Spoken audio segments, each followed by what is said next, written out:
Hallelujah. Good morning. ಬೆಳಗಾಯ್ತು ಪ್ರಿಯರೇ, ಎಚ್ಚರಗೊಂಡಿದ್ದೀರಾ? ಒಂದು ವೇಳೆ ನೀವು ಇತರ ದೇಶದಲ್ಲಿರೋದಾದ್ರೆ ನಿಮಗೆ ಸಾಯಂಕಾಲವಾಗಲಿ, ಮಧ್ಯಾಹ್ನವಾಗಲಿ, ಮತ್ತೊಂದು ಸಮಯವಾಗಲಿ ಇದ್ದಿರುತ್ತೆ, ಇಲ್ಲವೇ ಯೂಟ್ಯೂಬ್ನಲ್ಲಿ ಯಾವಾಗಲೂ ಈ ವಾಕ್ಯ ಇರುತ್ತೆ.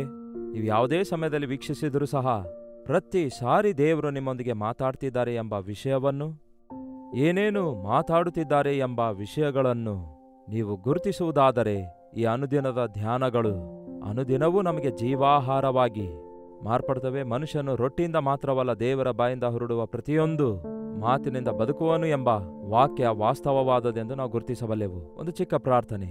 ಪರಿಶುದ್ಧ ದೇವರೇ, ನಿಮಗೆ ವಂದನೆಗಳು. ಮತ್ತೊಂದು ಸಾರಿ ಈ ಉದಯ ಕಾಲದಲ್ಲಿ ನಿಮ್ಮ ಮಾತಿಗೋಸ್ಕರ ಕಾದಿರುವಾಗ ನಮ್ಮೊಂದಿಗೆ ಮಾತನಾಡಿಯರೆಂದು ಕ್ರಿಸ್ತನ ನಾಮದಲ್ಲಿ ಬೇಡುತ್ತೇನೆ ತಂದೆಯೇ, ಆಮೇನ್. ಓಕೆ ಪ್ರಿಯರೇ, ಚೆನ್ನಾಗಿದ್ದೀರಾ? ಎಚ್ಚರಗೊಂಡಿದ್ದೀರಾ? ರಾತ್ರಿ ಚೆನ್ನಾಗಿ ನಿದ್ರೆ ಮಾಡಿದ್ದೀರಾ? ಈ ದಿನ ಬಹಳಷ್ಟು ಜನ ಹೇಳೋ ಮಾತೇನೆಂದರೆ, ನಮಗೆ ನಿದ್ರೆಯೇ ಬರುತ್ತಾ ಇಲ್ಲ ಅನ್ನುತ್ತಾರೆ, ನಿದ್ರೆಯೇ ಹತ್ತುತ್ತಾ ಇಲ್ಲ ಅನ್ನುತ್ತಾರೆ. ನಿದ್ರೆ ಮಾಡೋಣ ಎಂಬುದಾಗಿ ಕಣ್ಣು ಗಟ್ಟಿಯಾಗಿ ಮುಚ್ಚಿಕೊಂಡ್ರೂ ಕೂಡ ನಿದ್ರೆ ಬರಲ್ಲ ಅನ್ನುತ್ತಾರೆ. ಯಶ್, ಕೆಲವೊಂದು ದಿನಗಳಲ್ಲಿ, ಕೆಲವೊಂದು ಸಮಯಗಳಲ್ಲಿ ನಮಗೆ ಅಂತಹ ಅನುಭವ ಆಗುವಂಥದ್ದು ವಾಸ್ತವವೇ, ಸಹಜವೇ. ಆದರೆ ದಿನಾಲೂ ನಿದ್ರೆ ಬರ್ತಾ ಇಲ್ಲ ಎಂದು ನಿದ್ರೆ ಮಾತ್ರೆ ಹಾಕಿಕೊಳ್ಳೋದಾಗಲಿ, ಇಲ್ಲವೇ ಬೇರೆ ಯಾವುದಾದ್ರೂ ಮತ್ತುಂಟು ಮಾಡುವಂಥದ್ದನ್ನು ಕುಡಿಯುವುದಾಗಲಿ, ಇಲ್ಲವೇ ಆ ರೀತಿ ನಿದ್ರೆ ಬರಲಾರದಂತಹ ಸಮಯವನ್ನು ದುರುಪಯೋಗ ಮಾಡಿಕೊಳ್ಳಲು ಪ್ರಯತ್ನ ಮಾಡಬೇಡಿ. ಒಂದೊಂದು ಸಾರಿ ನಮಗೆ ನಿದ್ರೆ ಬರದೇ ಇರಬಹುದು. ಅದರಲ್ಲೂ ಈಗ ಬಹಳ ಈ ಸ್ಕ್ರೀನ್ಗೆ ಅಡಿಕ್ಟ್ ಆಗ್ತಿದಾರಲ್ಲವೇ, ಕಂಪ್ಯೂಟರ್ ಮುಂದೆ ಇದ್ದು ಕೆಲಸ ಮಾಡುವಂಥವರು ಗಂಟೆಗಳವರೆಗೂ ಆ ಒಂದು ರೇಡಿಯೇಷನ್ಗೆ ಅವರ ಕಣ್ಣು, ಅಂದರೆ ಆ ಬ್ರೈನ್ ಕ್ಲೋಸ್ ಆಗುವುದಕ್ಕೆ ಕನಿಷ್ಠ 30 ಮಿನಿಟ್ಸ್ ಟು 40 ಮಿನಿಟ್ಸ್ ಗ್ಯಾಪ್ ಕೊಟ್ಟ ನಂತರವೇ ಅವು ಆಟೋಮೆಟಿಕ್ ಆಗಿ ನಮ್ಮ ಕಂಪ್ಯೂಟರನ್ನು ಶಟ್ ಡೌನ್ ಮಾಡ್ತೇವೆ. ಆದರೆ ಬ್ರೈನ್ ಶಟ್ ಡೌನ್ ಆಗಲು ಸ್ವಲ್ಪ ಟೈಮ್ ಹಿಡಿಯುತ್ತೆ. ಯಾವತ್ತೇ ಆಗಲಿ ನಿಮಗೆ ನಿದ್ರೆ ಬರದೇ ಇರುವಾಗ ನೀವು ಏನು ಮಾಡ್ತೀರಿ? ಟಿವಿ ನೋಡ್ತಾ ಇರ್ತೀರಾ? ಬಹಳಷ್ಟು ಜನ ಟಿವಿ ಆನ್ ಮಾಡಿ ನೋಡುತ್ತಲೇ ನಿದ್ರೆ ಬರ್ತಾ ಇಲ್ಲ ಎಂಬುದಾಗಿ ಮಧ್ಯರಾತ್ರಿವರೆಗೂ ನೋಡುತ್ತಲೇ ಬೆಳಗಾಗುವ ತನಕ ಟೈಮ್ ವೇಸ್ಟ್ ಮಾಡಿಕೊಳ್ಳುತ್ತಾರೆ.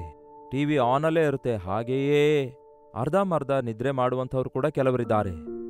ಯಾಕೆ ನಾವು ಹಾಗೆ ಸಮಯವನ್ನು ದುರುಪಯೋಗ ಮಾಡಿಕೊಳ್ಬೇಕು? ನಿದ್ರೆ ಬರದೇ ಇದ್ದರೆ ನಾನು ಮಾಡೋ ಕೆಲಸವೇನೆಂದರೆ ಮೊಳಕಾಲೂರಿ ಪ್ರಾರ್ಥಿಸುತ್ತೇನೆ, ಇಲ್ಲವೇ ಪರಿಶುದ್ಧ ಸತ್ಯವೇದವನ್ನು ತೆರೆದು ಓದಲು ಪ್ರಾರಂಭಿಸುತ್ತೇನೆ, ಇಲ್ಲವೇ ಬಹಳಷ್ಟು ಕೆಲಸಗಳು, ಬಹಳಷ್ಟು ಭಾರಗಳಿರುವಾಗ ನಮಗೆ ನಿದ್ರೆ ಬರೋದಿಲ್ಲ. ನಾಳೆ ಬಹಳಷ್ಟು ಕೆಲಸ ಮಾಡಬೇಕು, ನಾಳೆ ಬೆಳಗಿನ ಜಾವದಲ್ಲಿಯೇ ಫ್ಲೈಟ್ ಹತ್ತಿ ಒಂದು ಮೀಟಿಂಗಿಗೆ ಹೋಗಬೇಕು, ಇಲ್ಲವೇ ಒಂದು ಪ್ರಯಾಣ ಮಾಡಬೇಕು, ಇಲ್ಲವೇ ನಾಳಿನ ದಿನದಲ್ಲಿ ಇಂತಿಂಥ ಒಂದು ಭಾರವಾದ ಕೆಲಸ ಮುಗಿಸಬೇಕೆಂಬ ಅದೇ ಆಲೋಚನೆ ನಾವು ಮಾಡುತ್ತಾ ಇರುವಾಗ ನಿದ್ರೆ ಬರಲ್ಲ. ಅಂಥ ಸಮಯದಲ್ಲಿ ಏನ್ ಮಾಡಬೇಕು? ಅದೇ ಅವುಗಳನ್ನೆಲ್ಲ ಪ್ರಾರ್ಥನೆಯಲ್ಲಿ ಇಳಿಸಿಕೊಳ್ಳಬೇಕು. ನಿಮ್ಮ ಪ್ರಾರ್ಥನಾ ವಿಜ್ಞಾಪನೆಗಳನ್ನು ನಮಗೆ ತಿಳಿಯಪಡಿಸಿರಿ. ನಾನಾದರೂ ಅವುಗಳನ್ನು ಪೆನ್ ಪೇಪರ್ ತಗೊಂಡು ಬರ್ಕೊಳ್ತೇನೆ. ಯಾವ್ಯಾವ ಕೆಲಸ ಇವೆ, ಏನೇನು ಮಾಡಬೇಕು, ಯಾವುದು ಮೊದಲು ಮಾಡಬೇಕು, ಯಾವುದು ಮುಖ್ಯವಾಗಿದೆ, ಯಾವುದು ಅವಶ್ಯಕವಾಗಿದೆ, ಎಲ್ಲವೂ ಹೀಗೆ ಬರ್ಕೊಂಡು ದೇವರ ಮುಂದಿಟ್ಟು ಚಿಕ್ಕ ಪ್ರಾರ್ಥನೆ ಮಾಡ್ತೇನೆ. ದೇವರೇ, ನಾಳೆ ಈ ಕೆಲಸ ಎಲ್ಲ ಮುಗಿಸಲು ನನಗೆ ಶಕ್ತಿ ದಯಪಾಲಿಸಿರಿ, ನಿಮ್ಮ ಕೃಪೆ ದಯಪಾಲಿಸಿ, ನಿಮ್ಮ ಚಿತ್ತದಂತೆ ನಡೆಸಿರಿ ಎಂದು ಕಣ್ಣು ಮುಚ್ಕೊಂಡು ಪ್ರಾರ್ಥಿಸುವಾಗ ತಲೆ ಗೋಡೆಗೆ ತಗಿಲಿದ ಕೂಡಲೇ ನಿದ್ರೆ ಬಂದ್ಬಿಡುತ್ತೆ. ಈ ದಿನ ಏನಾದರೂ ನಿಮಗೆ ನಿದ್ರೆ ಒಂದು ವೇಳೆ ಬರದಿದ್ದರೆ ಬೈಬಲ್ ತೆರೆದು ಓದಿರಿ. ಎಸ್ತೇರಳ ಪುಸ್ತಕದಲ್ಲಿ ಒಬ್ಬ ರಾಜನಿಗೆ ನಿದ್ರೆ ಬರಲಿಲ್ಲ ಅಂತೆ. ಎಸ್ತೇರಳ ಪುಸ್ತಕ 6ನೇ ಅಧ್ಯಾಯ 1ನೇ ವಚನ ಓದುತ್ತಿದ್ದೇನೆ, ಕೇಳ್ರಿ. 6ನೇ ಅಧ್ಯಾಯ 1ನೇ ವಚನ. ಆ ರಾತ್ರಿಯಲ್ಲಿ ಅರಸನಿಗೆ ನಿದ್ರೆ ಬರಲಿಲ್ಲ. ಆದುದರಿಂದ ಸ್ಮರಿಸತಕ್ಕ ಪೂರ್ವ ವೃತ್ತಾಂತಗಳ ಗ್ರಂಥವನ್ನು ಅವನು ತರಿಸಿ ಪಾರಾಯಣ ಮಾಡಿಸುತ್ತಾ ಇದ್ದನು. ಆ ಕಾಲದಲ್ಲಿ ಬೈಬಲ್ ಇರಲಿಲ್ಲ. ಧರ್ಮಶಾಸ್ತ್ರವಾಗಲಿ, ಹಳೆ ಒಡಂಬಡಿಕೆಯ ಕೆಲವು ಪ್ರತಿಗಳು ಕೆಲವು ಮಾತ್ರ ಇದ್ದುವು, ಎಲ್ಲವೂ ಶೇಖರಿಸಲಾಗಿರಲಿಲ್ಲ. ಅದರಲ್ಲೂ ಇವನು ಒಬ್ಬ ಅನ್ಯನಾದ ರಾಜನು. ಸೊ ಇವನಿಗೆ ನಿದ್ರೆ ಬರಲಾರದೇ ಇರುವಾಗ ಆ ರಾಜ್ಯದ ಸಮಾಚಾರದ ಗ್ರಂಥ ಅಂದರೆ ಡೈರಿ, ಪ್ರಿಯರೇ, ಡೈರಿಯಲ್ಲಿ ಒಂದೊಂದು ದಿನ ಏನೆಲ್ಲ ನಡೆದಿತು ಎಂದು ಬರೆದಿಡುವಂತಹ ಆ ರಾಜ್ಯಕ್ಕೆ ಸಂಬಂಧಪಟ್ಟ ಸಮಾಚಾರ ಗ್ರಂಥವನ್ನು ತೆರೆದು ರಾಜ್ಯದಲ್ಲಿ ಏನೆಲ್ಲ ನಡೆಯುತ್ತಿದೆ, ಎಷ್ಟೊಂದು ಅಭಿವೃದ್ಧಿ ನಡೆಯುತ್ತಾ ಇದೆ, ಯಾವ್ಯಾವ ವಿಷಯಗಳಲ್ಲಿ ಏನೇನು ನಡೆಯುತ್ತಾ ಇದೆ ಎಂದು ಮತ್ತೊಂದು ಸಾರಿ ಅವನು ಸ್ಮರಿಸಿಕೊಳ್ಳುವುದಕ್ಕಾಗಿ ರಾಜನು ಅದನ್ನು ತರಿಸಿಕೊಂಡು ಆ ಗ್ರಂಥವನ್ನು ಓದಿಸುತ್ತಾನಂತೆ. ಅಷ್ಟಕ್ಕೂ ನಿಮಗೆ ಡೈರಿ ಬರೆಯುವ ಅನುಭವ ಇದೆಯಾ? ಅಯ್ಯೋ, ಈ ದಿನಗಳಲ್ಲಂತೂ ಪೆನ್ನು ಪೇಪರ್ ಹೆಚ್ಚಾಗಿ ಯಾರೂ ಬಳಸಲ್ವಲ್ಲ. ದೇವರು ಮಾಡಿದ ಉಪಕಾರ ನಾವು ನೆನಪಿಟ್ಕೊಳ್ಬೇಕಾದ್ರೆ ಪ್ರಿಯರೇ, ಡೈರಿಯಲ್ಲಿ ಬರೆದಿಟ್ಕೊಳ್ಳೋದು ಬಹಳ ಒಳ್ಳೆಯದು ಪ್ರಿಯರೇ. ನೋಟ್ ಮಾಡಿಟ್ಕೊಳ್ಳೋದು ಬಹಳ ಒಳ್ಳೆಯದು. ಬಹಳ ಜನರಿಗೆ ನೀವು ಯಾವತ್ತು ರಕ್ಷಣೆ ಹೊಂದಿದ್ದೀರಿ ಎಂದು ಕೇಳಿದ್ರೆ ಅವರಿಗೆ ಡೇಟೇ ನೆನಪಿಲ್ಲಂತೆ. ಇನ್ನೂ ವಿಚಿತ್ರವೇನೆಂದರೆ ಕೆಲವರಿಗೆ ಹುಟ್ಟಿದ ದಿನವೇ ಗೊತ್ತಿರಲ್ಲ. ಇನ್ನು ಕೆಲವರಿಗೆ ನಿಮಗೆ ವಿವಾಹ ಆಗಿ ಎಷ್ಟು ವರ್ಷಗಳಾದವು ಅಂತ ಕೇಳಿದ್ರೆ ಯಾವಾಗ ಯಾವ ವರ್ಷದಲ್ಲಾಯ್ತು ಎಂದು ಕೂಡ ನೆನಪಿಲ್ಲ ಅಂತೆ. ನಿಮ್ಮ ಮಕ್ಕಳ ವಯಸ್ಸು ಎಷ್ಟು ಅಂತ ಕೇಳಿದ್ರೆ ಅದು ಕೂಡ ನೆನಪಿಲ್ಲ. ರೆಕಾರ್ಡ್ ನೋಡಿ ನಾವು ಹೇಳ್ತೇವೆ ಅನ್ನುತ್ತಾರೆ. ಅದನ್ನು ಎಲ್ಲೋ ನಾವು ನೋಟ್ ಮಾಡಿಟ್ಟಿದ್ದೇವೆ ಅಂತ ಹೇಳಿ ಅದನ್ನು ಹುಡುಕಾಡಲು ಆರಂಭಿಸುತ್ತಾರೆ. ನೋಡಿ ಪ್ರಿಯರೇ, ದೇವರು ಮಾಡಿರುವ ಉಪಕಾರಗಳೆಲ್ಲವೂ ನೆನಪಿನಲ್ಲಿಟ್ಕೊಳ್ಬೇಕು. ಕರ್ತನು ಮಾಡಿರುವ ಕಾರ್ಯಗಳನ್ನು ನೆನಪಿನಲ್ಲಿಟ್ಕೊಳ್ಬೇಕು. ಪ್ರತಿದಿನ ದೇವರು ನಮ್ಮ ಜೀವಿತದಲ್ಲಿ ಎಷ್ಟೋ ಅದ್ಭುತ ಮಾಡ್ತಿದ್ದಾರೆ. ಎಷ್ಟು ಅಪಾಯದಿಂದ ನನ್ನನ್ನು ತಪ್ಪಿಸ್ತಿದ್ದಾರೆ, ಎಷ್ಟು ಅವಶ್ಯಕತೆಗಳನ್ನು ತೀರಿಸಿದ್ದಾರೆ, ಯಾವ ರೀತಿ ನನ್ನ ಪ್ರಾರ್ಥನೆಗೆ ಉತ್ತರ ಕೊಟ್ಟಿದ್ದಾರೆ ಎಂಬ ಪಟ್ಟಿ ಏನಾದರೂ ನಿಮ್ಮ ಹತ್ರ ಇದೆಯಾ? ಕನಿಷ್ಠ ನಿಮ್ಮ ಮನಸ್ಸಲ್ಲಾದರೂ ಅವುಗಳನ್ನು ಭದ್ರಪಡಿಸಿಕೊಂಡಿದ್ದೀರಾ? ಹೋಗ್ಲಿ, ಈಗ ಎಲ್ಲರಿಗೂ ಕ್ಯಾಮೆರಾಗಳಿರುವ ಸೆಲ್ಫೋನ್ ಬಂದಿವೆಯಲ್ಲವೇ? ಒಂದು ಚಿಕ್ಕ ಪಿಕ್ಚರ್ ಅನ್ನು ನೀವು ತೆಗೆದುಕೊಂಡು ನೋಡಿ. ಆ ಪಿಕ್ಚರ್ ನೋಡಿದ ಕೂಡಲೇ ಆ ಸಂದರ್ಭ, ಸಂಘಟನೆ ನಿಮಗೆ ನೆನಪಾಗ್ತದಲ್ಲವೇ? ಅದನ್ನೇನಾದರೂ ಮಾನಿಟರ್ ಮಾಡಿಕೊಳ್ತಾ ಇದ್ದೀರಾ? ಪರೀಕ್ಷಿಸಿಕೊಳ್ತಾ ಇದ್ದೀರಾ? ದೇವರ ಸನ್ನಿಧಿಯಲ್ಲಿ ನಿಮ್ಮ ಸಮಯವನ್ನು ಕಳೆಯಿರಿ. ನಿದ್ರೆ ಬರದಿದ್ದರೆ ವೇಸ್ಟ್ ಮಾಡಿಕೊಳ್ಳಬೇಡಿರಿ. ದೇವರೊಂದಿಗೆ ಸಮಯ ಕಳೆಯುವುದನ್ನು ಅಭ್ಯಾಸ ಮಾಡಿಕೊಳ್ಳಿರಿ. ದೇವರು ಮಾಡಿದ ಉಪಕಾರಗಳನ್ನು ನೆನೆಸಿಕೊಳ್ಳಿರಿ, ಅವುಗಳನ್ನು ಗ್ರಹಿಸಿಕೊಳ್ಳಿರಿ. ಆತನು ಮಾಡಿದ ಉಪಕಾರಗಳಲ್ಲಿ ಯಾವುದೊಂದನ್ನು ಮರೆಯಬಾರದೆಂದು ವಾಕ್ಯ ಹೇಳ್ತದೆ. ಹಾಗಾಗಿ ಇಲ್ಲಿ ಒಬ್ಬ ರಾಜನು ತನ್ನ ರಾಜ್ಯದಲ್ಲಿರುವಂತಹ ಸಮಾಚಾರದ ಗ್ರಂಥ ಓದುವಾಗ ಅದರಲ್ಲಿ ಒಂದು ಭಾಗ ಬರುತ್ತೆ. ಕರೆಕ್ಟಾಗಿ ದೇವರು ಯಾವ ರೀತಿ ಅನ್ಯರೊಂದಿಗೂ ಮಾತಾಡುತ್ತಾರೆ ಎಂಬುದಾಗಿ ಇಲ್ಲಿ ಗೊತ್ತಾಗ್ತದೆ. ಅನ್ಯರೊಂದಿಗೆ ಮಾತಾಡುವ ದೇವರು ಆತನ ಮಕ್ಕಳಾದ ನಮ್ಮೊಂದಿಗೆ ಮಾತಾಡುವುದಿಲ್ಲವೋ? ನಮಗೆ ನಿದ್ರೆ ಬರದಿರುವಾಗ ನಿದ್ರೆ ಬರದಂತೆ ಮಾಡುವ ಆತನು ಕೂಡ ಆತನೇನೋ? ನೀನು ನಿದ್ರೆ ಮಾಡಬೇಡ, ಎದ್ದು ಪ್ರಾರ್ಥನೆ ಮಾಡು. ನಿದ್ದೆ ಮಾಡೋದಲ್ಲ, ನಿನಗೆ ಅಪಾಯವಿದೆ, ಪ್ರಮಾದ ಹೊಂಚು ಹಾಕಿಕೊಂಡಿದೆ, ಒಂದು ಅವಶ್ಯಕತೆ ಇದೆ, ಇಲ್ಲವೇ ನೀನು ಮಾಡಬೇಕಾದ ಕೆಲಸ ಇದೆ ಎಂದು ದೇವರು ತಿಳಿಯಪಡಿಸ್ತಾರೆ. ಕರೆಕ್ಟಾಗಿ ಆ ಪೇಜ್ ತೆಗೆದ ತಕ್ಷಣ ಬಂದದ್ದೇನೆಂದರೆ, ರಾಜನನ್ನು ಕೊಲ್ಲುವುದಕ್ಕಾಗಿ ಕುತಂತ್ರ ಮಾಡುತ್ತಾರೆ.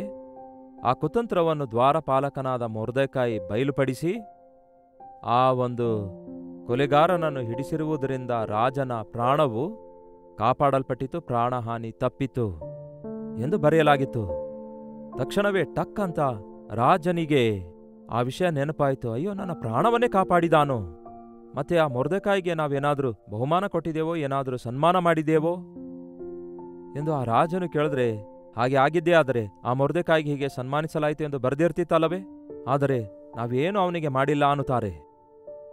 ಯಾರು ಅಲ್ಲಿ ಅಂದ ಕೂಡಲೇ ಮೊರ್ದೆಕಾಯಿಗೆ ನೇಣು ಹಾಕಿಸುವುದಕ್ಕಾಗಿ ನೇಣು ಕಂಬವನ್ನು ಸಿದ್ಧಪಡಿಸಿ ವೇಷಧಾರಿಯಾಗಿ ಪ್ರತಿಕಾರ ಬೆಳೆಸಿಕೊಂಡ ಹಾಮಾನನು, ಮೊರ್ದೆಕಾಯಿಯನ್ನು ಕೊಲ್ಲಬೇಕೆಂದು ಆಲೋಚಿಸಿರುವ ಹಾಮಾನನು ಅಲ್ಲಿಯೇ ನಿಂತಿದ್ದ. ಯಾರು ಅಲ್ಲಿ ಅಂದ ಕೂಡಲೇ, ಇಗೋ ನಾನು ಹಾಮಾನನು. ಆಹಾ, ವೆರಿ ಗುಡ್. ರಾಜ ಅವನಿಗೊಂದು ಪ್ರಶ್ನೆ ಕೇಳ್ತಾನೆ, ಹಾಮಾನನೇ, ರಾಜನನ್ನು ಘನಪಡಿಸಿದವನಿಗೆ ಏನು ಮಾಡಬೇಕನ್ನುತ್ತೀ? ತಕ್ಷಣವೇ ಹಾಮಾನ ಅಂದ್ಕೊಂಡನಂತೆ, ನನ್ನನ್ನು ಬಿಟ್ರೆ ರಾಜ ಇನ್ಯಾರಿಗೆ ಘನಪಡಿಸ್ತಾರೆ? ನಾನಿಲ್ಲದಿದ್ರೆ ಇನ್ಯಾರು? ಬಾ, ಕೆಲವರ ಆಲೋಚನೆ ನೋಡಿ ಯಾವಾಗ ನೋಡಿದ್ರು ನಾನು ನಾನು ಅನ್ನುವ ರೀತಿಯಲ್ಲಿ ಇರುತ್ತವೆ.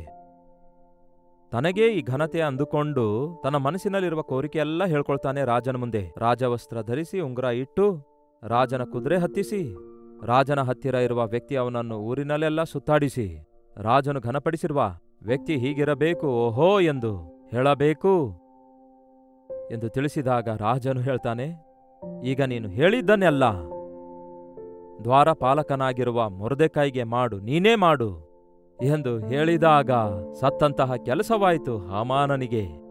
ಇನ್ನು ದಾರಿಯಿಲ್ಲದೆ ಕೊಂದಾಕಬೇಕೆಂದು ಮೊರ್ದೆಕಾಯಿಗೆ ಗೇಲಿ ಮಾಡಿ ನೇಣು ಸ್ತಂಭ ಸಿದ್ಧ ಮಾಡಿ ಬಂದಂಥವನು ಅದೇ ತನ್ನ ಹಸ್ತಗಳಿಂದ ರಾಜವಸ್ತ್ರಗಳನ್ನು ಮೊರ್ದೆಕಾಯಿಗೆ ಧರಿಸಿ ರಾಜನ ಕುದುರೆಯ ಮೇಲೆ ಹತ್ತಿಸಿಕೊಂಡು ಊರಲ್ಲೆಲ್ಲ ಸುತ್ತಾಡಿಸಿ ತಿರುಗಿ ತನ್ನ ಮನೆಗೆ ಹೋಗಿ ಅಳುತ್ತಾನಂತೆ. ಮೊರ್ದೆಕಾಯಿ ಊರಲ್ಲೆಲ್ಲ ಸುತ್ತಾಡಿದ ನಂತರ, ನಾನು ರಾಜನಿಂದ ಘನಪಡಿಸಲ್ಪಟ್ಟಿರುವುದರಿಂದ ನಾನಿನ್ಮೇಲೆ ದ್ವಾರಪಾಲಕನ ಕೆಲಸ ಮಾಡುವುದಿಲ್ಲ ಅಂದುಕೊಳ್ಳಲಿಲ್ಲ. ಆದರೆ ಆ ವಸ್ತ್ರ ತೆಗೆದಿಟ್ಟು ಮತ್ತೆ ಹೋಗಿ ದ್ವಾರಪಾಲಕನಂತೆ ತನ್ನ ಡ್ಯೂಟಿಯಲ್ಲಿ ತಾನು ಜಾಯಿನ್ ಆಗ್ತಾನೆ. ನಾನು ಹೇಳಲಿಚ್ಛಿಸುವುದೇನೆಂದರೆ, ನಿಮಗೆ ನಿದ್ರೆ ಬರದೇ ಇರೋದಾದರೆ ಒಂದು ಅಪಾಯದಿಂದ ನಿಮ್ಮನ್ನು ತಪ್ಪಿಸಬೇಕೆನ್ನುವುದಕ್ಕಾಗಿಯೋ ಒಂದು ಉಪಕಾರ ನೀವು ಮಾಡಬೇಕೆನ್ನುವುದಕ್ಕಾಗಿಯೋ, ಒಂದು ಅರ್ಜೆಂಟಾಗಿ ನೀವು ಮಾಡಬೇಕಾದ ಅವಶ್ಯಕತೆ ಇಲ್ಲವೇ ಕೆಲಸ, ಆತನ ಪ್ರಣಾಳಿಕೆ ಏನಾದರೂ ನಿಮಗೆ ಬಯಲುಪಡಿಸಬೇಕೇನೋ ಎಂದು ದೇವರು ಆಶಿಸುತ್ತಾರೆ. ಅದನ್ನು ಬಿಟ್ಟುಬಿಟ್ಟು ನಮಗೆ ನಿದ್ರೆ ಬರಲಿಲ್ಲವೆಂದು ನೆಪ ಹೇಳಿ ನಿದ್ರೆ ಮಾಡಲು ಕಷ್ಟಪಡೋದು, ಹಾಗೆ ನಿದ್ರೆ ಬರದ ಸಮಯದಲ್ಲಿ ಅನಾವಶ್ಯಕವಾದ ವಿಷಯಗಳಲ್ಲಿ ತೊಡಗಿ ವ್ಯರ್ಥ ಮಾಡಿಕೊಳ್ಳೋದ್ರಿಂದ ದೈವ ದರ್ಶನವನ್ನು, ದೇವರ ಚಿತ್ತವನ್ನು ಮಾಡದವರಾಗಿರುತ್ತೇವೆ. ನಮ್ಮ ಜೀವಿತವನ್ನು ದೇವರ ಪ್ರಣಾಳಿಕೆಯಲ್ಲಿ ಮಾರ್ಪಡಿಸಿಕೊಳ್ಳಲಾರದವರಾಗಿ, ದೇವರ ಚಿತ್ತದಲ್ಲಿ ಉಪಯೋಗವಾಗಲಾರದವರಾಗಿ ಉಳ್ಕೊಳ್ತೇವೆ. ಅದಕ್ಕೆ ನಿದ್ರೆ ಬರಲಿಲ್ಲಂತೆ. ಮತ್ತೊಬ್ಬ ರಾಜನಿಗೂ ನಿದ್ರೆ ಬರಲಿಲ್ಲ. ದಾನಿಯೇಲನಿಗೆ ಸಿಂಹಗಳ ಗವಿಯಲ್ಲಿ ಹಾಕಿಸುತ್ತಾನೆ ಆ ರಾಜನು. ಅದು ಇಷ್ಟ ಇರಲಿಲ್ಲ ಆ ರಾಜನಿಗೆ. ದಾನಿಯೇಲನು ಭಕ್ತನಾಗಿದ್ದಾನೆಂದು ಗೊತ್ತಿತ್ತು. ಆದರೆ ದಾನಿಯೇಲನ ಮೇಲೆ ತಪ್ಪು ಹೊರಿಸಬೇಕೆಂದು ಅಲ್ಲಿ ಬಹಳಷ್ಟು ಜನ ಅಸೂಯೆಯಿಂದ ಯಾರೂ ಯಾವ ದೇವರಿಗೂ ಪ್ರಾರ್ಥಿಸಬಾರದು, ಹಾಗೆ ಪ್ರಾರ್ಥಿಸಿದರೆ ಸಿಂಹಗಳ ಗವಿಯಲ್ಲಿ ಹಾಕಿಸಲಾಗುತ್ತೆ ಎಂಬ ಆಜ್ಞೆ ಹೊರಡಿಸುತ್ತಾರೆ. ಆದರೆ ದಾನಿಯೇಲನು ಮನುಷ್ಯರಿಗೆ ಭಯಪಡುವವನಲ್ಲ, ಆಜ್ಞೆಗಳಿಗೆ ಭಯಪಡುವವನಲ್ಲ. ಯಥಾಪ್ರಕಾರ ತನ್ನ ಕೋಣೆಗೆ ಹೋಗಿ ದಿನಕ್ಕೆ 3 ವರ್ತಿ ಮೊಳಕಾಲೂರಿ ಪ್ರಾರ್ಥಿಸಲು ಆರಂಭಿಸಿದಾಗ ತಕ್ಷಣವೇ ತಪ್ಪಲ್ಲಿ ಹಿಡಿದಿದ್ದೇವೆಂದು ದಾನಿಯೇಲನನ್ನು ರಾಜನ ಬಳಿಗೆ ಕರೆತಂದಾಗ, ಅದು ರಾಜ ಆಜ್ಞೆ ಇರೋದ್ರಿಂದ, ರಾಜ ಆಜ್ಞೆ ರಾಜನು ಕೂಡ ಮೀರಬಾರದು, ಆ ರೀತಿ ಇರೋದ್ರಿಂದ ಸಿಂಹಗಳ ಗವಿಯಲ್ಲಿ ದಾನಿಯೇಲನನ್ನು ಹಾಕಿಸುತ್ತಾನೆ. ಆದರೆ ಆ ರಾತ್ರಿ ಅವನಿಗೆ ನಿದ್ರೆ ಬರಲಿಲ್ಲ. 6ನೇ ಅಧ್ಯಾಯ ದಾನಿಯೇಲನ ಪುಸ್ತಕ, 6ನೇ ಅಧ್ಯಾಯ 18ನೇ ವಚನ. ಅನಂತರ ರಾಜನು ಅರಮನೆಗೆ ಹೋಗಿ ವಿನೋದ ವಾದ್ಯಗಳನ್ನು ತನ್ನ ಮುಂದೆ ತರಿಸಿ ಉಪವಾಸವಾಗಿ ರಾತ್ರಿಯನ್ನು ಕಳೆದನು. ಅವನಿಗೆ ನಿದ್ರೆ ತಪ್ಪಿತ್ತು, ಅಂದರೆ ನಿದ್ರೆಯೇ ಬರಲಿಲ್ಲ. ಆ ರಾತ್ರಿ ಅವನು ಉಪವಾಸವಿದ್ದು, ಸಾಧಾರಣವಾಗಿ ರಾಜನ ಅರಮನೆಯೊಳಗೆ, ರಾಜಭವನದೊಳಗೆ ಆ ಒಂದು ಮ್ಯೂಸಿಕ್ ಆಗಲಿ, ಲೈಟ್ ಮ್ಯೂಸಿಕ್ ಅಂದರೆ ಸಣ್ಣ ಧ್ವನಿಯಲ್ಲಿರುವ ಮ್ಯೂಸಿಕ್, ಹಾಗೆ ಮೆಲ್ಲನೆ ಸ್ವರದಲ್ಲಿ ವಾದ್ಯಗಳು, ಉಲ್ಲಾಸಕರವಾಗಿರುವ ಸ್ಥಿತಿಯನ್ನು ನಿಲ್ಲಿಸಿ ಉಪವಾಸವಿದ್ದು ತಾನು ಒಬ್ಬ ನಿರ್ದೋಷಿಗೆ ಸಿಂಹಗಳ ಗವಿಯಲ್ಲಿ ಹಾಕಿಸಿದ್ದೇನೆಂದು ಗುರುತಿಸಿ ಎಚ್ಚರವಾಗಿರುತ್ತಾನೆ. ನಿದ್ರೆ ಬರದಕ್ಕೆ ಯಾವಾಗ ಬೆಳಗಾಗುತ್ತದೋ ಎಂದು ಕಾದು ಎದುರು ನೋಡಿದ. ಬೆಳಗಾದ ಕೂಡಲೇ ಸಿಂಹಗಳ ಗವಿಯ ಬಳಿಗೆ ಓಡೋಡಿ ಬರ್ತಾನೆ. ದಾನಿಯೇಲನೇ, ನೀನು ನಿತ್ಯವೂ ಸೇವಿಸುತ್ತಿರುವ ದೇವರು ನಿನ್ನನ್ನು ರಕ್ಷಿಸಿದ್ದಾನೋ ಅನ್ನುತ್ತಾನೆ. ಕೆಲವೊಂದು ಸಾರಿ ನಾವು ಯಾವಾಗ ಬೆಳಗಾಗುತ್ತೆ ಎಂದು ಕಾದಿರ್ತೇವೆ. ಆಪತ್ತು ತಪ್ಪಿಸಿಕೊಳ್ಳುವ ವಿಷಯವಾಗಲಿ, ಇಲ್ಲವೇ ಆಪ್ತರನ್ನು, ನಮ್ಮ ಪ್ರಿಯರನ್ನು ನೋಡುವ ವಿಷಯವಾಗಲಿ, ಪ್ರಯಾಣಗಳ ವಿಷಯವಾಗಲಿ, ಹೀಗೆ ಆಯಾ ಸಮಯಗಳಲ್ಲಿ ನಿದ್ರೆ ಬರದಿರುವಾಗ ಯಾವತ್ತೇ ಆಗಲಿ, ಹಾಗೆ ನಿದ್ರೆ ಬರಲಾರ್ದಕ್ಕಾಗಿ ಮ್ಯೂಸಿಕ್ ಇಟ್ಕೊಳ್ಳೋದಾಗಲಿ, ನಿದ್ರೆ ಬರಲಾರ್ದಕ್ಕಾಗಿ ಮತ್ತು ಪದಾರ್ಥ ಸೇವಿಸುವುದಾಗಲಿ, ನಿದ್ರೆ ಬರಲಾರ್ದಕ್ಕಾಗಿ ಕೆಲಸಕ್ಕೆ ಬಾರದವುಗಳಿಂದ ನಮ್ಮ ಮನಸ್ಸು ತುಂಬಿಸಿಕೊಳ್ಳುವುದಾಗಲಿ ಮಾಡಬಾರದು. ದೇವರ ಪ್ರಣಾಳಿಕೆ ಅರಿತವರಾಗಿರೋದಾದರೆ ಹಾಗೆ ನಿದ್ರೆ ಬರಲಾರದ ಸಮಯದಲ್ಲಿ ಪ್ರಯೋಜನಕರವಾದ ಸಮಯವಾಗಿ ಬಳಸಬೇಕು. ನಿಮ್ಮಲ್ಲಿ ಒಂದು ಅದ್ಭುತವಾದ ಕಾರ್ಯ ಮಾಡುವುದಕ್ಕಾಗಿ ದೇವರು ಆಶಿಸುತ್ತಾ ಇದ್ದಾರೆ. ಹಾಗಾಗಿ ಇನ್ನು ಮೇಲೆ ನಿದ್ರೆ ಬರದಂತಹ ಪರಿಸ್ಥಿತಿ ಏನಾದರೂ ಬಂದರೆ ಎದ್ದು ಪ್ರಾರ್ಥಿಸಿರಿ. ನಿದ್ರೆ ಬಂದರೂ ಸಹ ಪ್ರಾರ್ಥಿಸಬೇಕಾದ ಸಮಯದಲ್ಲಿ ಎಚ್ಚರವಾಗಿದ್ದು ಪ್ರಾರ್ಥಿಸುವುದನ್ನು ಅಭ್ಯಾಸ ಮಾಡಿಕೊಳ್ಳಿರಿ.